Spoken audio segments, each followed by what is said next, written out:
Mga kapuso, Iloilo City Police ginkonperma nga iya sang isa lang katawo ang nasapwan nga lawas kag utod nga mga butkon sa separado nga lugar sa syudad kahapon. Biktima positibo ang ginkilala sang mahimata sini nga taga San Miguel, Iloilo. Illegal nga droga kag crime of passion ginalantaw motibo sa krimen. Nakatutok Kim Salinas. Ginkumpirma sang Iloilo City Police nga isa lang katawo ang nasapwan nga bangkay nga utod ang ulo kag mga butkon sa barangay Buhang Haro kag duwa ka mga utod nga butkon sa barangay Tikod Lapas kahapon. Iri matapos positibo nga ginkilala sang iya mga himata ang bangkay. Ginkilala ini kay Christopher Cabalquinto, 32 anyos, ang barangay 7 San Miguel. Apisar wala nakita ang ulo sini, pila ka mga palatandaan sa lawas ni Cabalquinto ang naging basihan sang iya iloy sa pagkilala sa biktima. May scarab lang hindi man kun nga drug basta may agi.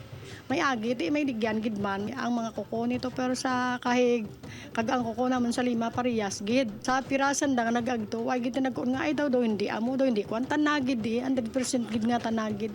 Ulihi nga nakita sang pamilya ang biktima sang Nobyembre 2. Duwa ka anggulo ang ginasundan karon sang kapulisan.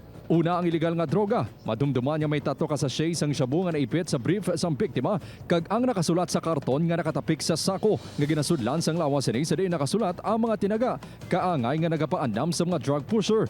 Base sa intelligence monitoring sang kapulisan, naangot man si Cabalquinto sa iligal nga droga. Ang gusto lang namon i-divulge that there is an information based on intelligence that he's into drugs. Hindi ko mambal kung ano gid ang ang as to reliability and the truthfulness of that information. Ang na-receive ko lang is based on intelligence report amo sina. Suno sa Iloilo Police Provincial Office, duwa ka bulan ang nagligad sa nanging subject sa test buy sang San Miguel Police si Cabalquinto. Naging subject ini sa test buy operation. Ini si Cabalquinto or si alias Tope. Kung hindi nakabakal ang mga operatiba naton, sang isa ka sa siya isang droga. When the alias Tope is subjected for operation, wala naman ini sa banwa sang San Miguel. Apang suno sa San Miguel Police, wala sa ila watchlist kag persons under drugs si Cabalquinto. Wala man ini sang record sa barangay nga imbolbado sa illegal nga droga. Nabalaan ko rang kabata nga daw ipuson man sa kagamabuot man pero way man sa record ri sa amon sa batak. Ikaduwa nga ginalantaw nga motibo ang crime of passion o kon may kaakig kag kaimon sa biktima. Suno sa iloy ni Cabalquinto, ulihi sini nga nahibaluan nga may kaupod si Cabalquinto nga babae. Umbisa sadto, wala na ini nakapauli sa ila.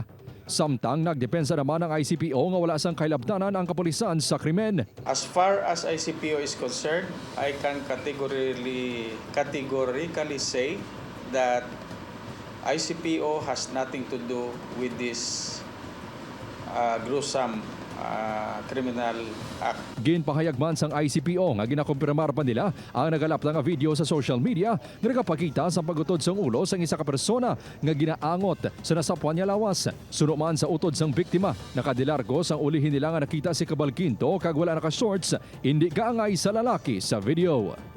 Upod Kirobel Porquia, Kim Salinas, 1 Western Visayas.